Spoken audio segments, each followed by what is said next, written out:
Starbucks is an American company that is the largest coffee house chain and one of the most recognizable brands in the world, with over 32,000 stores in 80 countries. Its headquarters are in Seattle, Washington. Starbucks brand ranked 51st in the world according to Interbrands, and it has cemented its position as the world's most valuable restaurant brand with a brand value of $53.4 billion.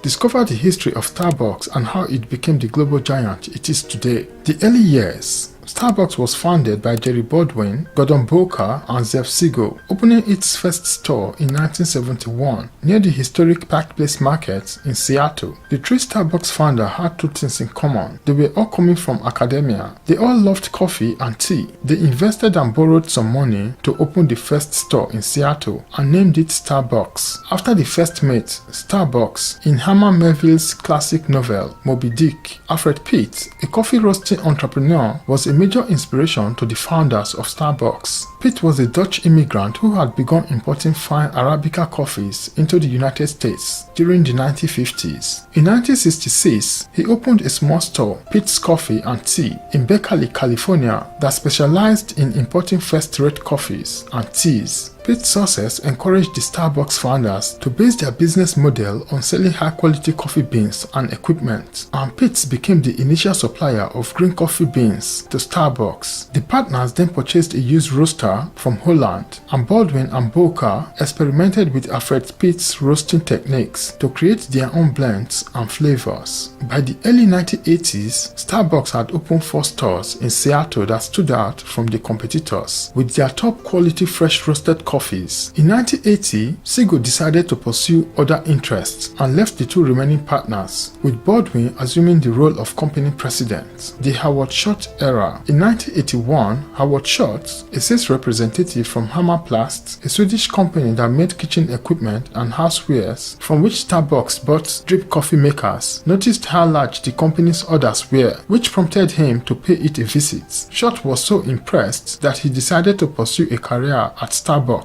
and he was hired as the head of marketing in 1982. Schultz noticed that first-time customers sometimes felt uneasy in the stores because of their lack of knowledge about fine coffees. So he worked with store employees on developing customer-friendly sales skills and produced brochures that made it easy for customers to learn about the company's products. Schultz's biggest idea for the future of Starbucks came during the spring of 1983 when the company sent him to Milan to attend an international housewares show. While in Italy, he was so impressed with the country's cafes and discovered that Milan alone boasted 1,500 coffee houses. Inspired, he thought of doing something similar in Starbucks and envisaged turning a tiny regional operation into a national coffee house chain via rapid store expansion. However, Baldwin and Boker were not enthusiastic about Schultz's idea, as they did not want Starbucks to deviate from its traditional model of business. They wanted Starbucks to remain strictly a coffee and equipment seller and not turn into a cafe that served espressos and cappuccinos. Seeing that he would not be able to persuade Baldwin and Boker to embrace the cafe idea, Schultz left Starbucks in 1985 and started his own coffee chain called Giona, which was an immediate success, quickly expanding into multiple cities. In March 1987, Baldwin and Boker decided to sell Starbucks, and Schultz was quick to use Giona to purchase the company with investor backing. He combined all his operations under the Starbucks brand and committed to the cafe concept for the business, with additional sales of beans, equipment, and other items in Starbucks stores. Under Schultz's guidance, in 4 years, the coffee house chain grew from fewer than 20 stores to more than 100. Starbucks entered into a meteoric period of expansion that continued after the company went public in 1992. In 1996, it began opening stores outside North America, and Starbucks soon became the largest coffee house chain in the world. By the end of the decade, Starbucks had some 2,500 locations in about a dozen countries. Schultz announced in 2000 that he was stepping down as CEO, but would remain as chairman. By 2007, the chain boasted more than 15,000 2,000 locations worldwide, but was foundering, and in January 2008, Schultz returned as CEO. He oversaw the closure of 900 stores and implemented an ambitious strategy to secure new venues of growth, which included acquisitions of a bakery chain and the makers of a coffee brewing system, as well as the introduction of an instant coffee brand. He also oversaw changes of menu offerings at Starbucks stores. Starbucks had begun selling food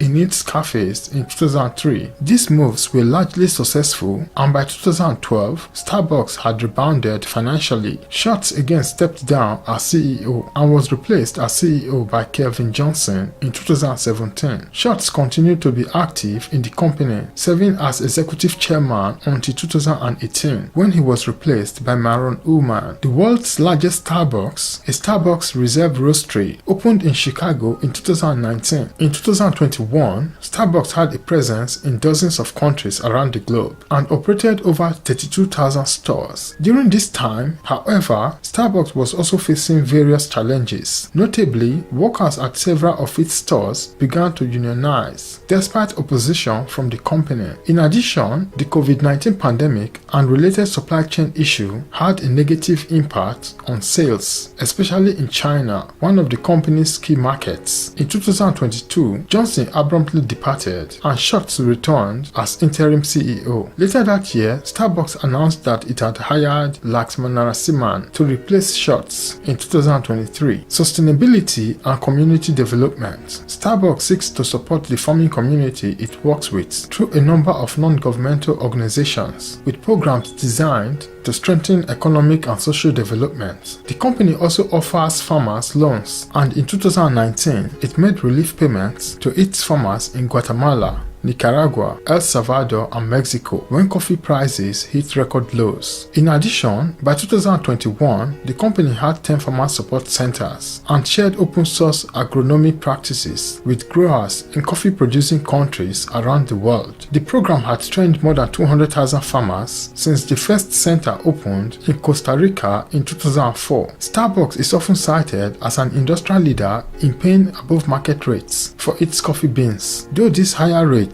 are usually paid to a broker and may or may not translate to higher profits for the farmers themselves. The company states that more than 99% of its beans are ethically sourced and has a commitment to reach 100%. It also aims to have 100% of its tea and coffee ethically sourced. To this end, it employs its own set of economic and agricultural standards known as Coffee and Farmer Equity (CAFE) practices, and acts in partnership with Conservation International to foster environmental sustainability. The company is also one of the largest purchasers of fair trade certified coffee in the world, and a number of its blends are certified organic. Despite its apparent commitment to buying ethically sourced coffee, Starbucks also faced allegations of purchasing from farms and plantations that use child labor and slave labor, or that house workers in unsanitary conditions. In 2018 and 2019, two Starbucks CAFE plantations in Brazil were found to have slave-like conditions, and an investigation in 2020 found children under the age of 13 were working on 5 Guatemalan farms that supply Starbucks. Critics of CAFE practices claim that the required farm inspections are too infrequent to protect farm workers, as inspections can happen as infrequently as every 2 to 3 years, depending on factors such as the farm's previous inspection scores. In addition, unlike the fair trade certified coffee, Starbucks CAFE practices do not have a minimum guaranteed price for farmers. Farms are not required to be small scale, and community development is not democratically administered by the farmers themselves. These facts have been used to argue that the CAFE practices are more to satisfy consumer consciences than to actually benefit coffee producers and alleviate poverty.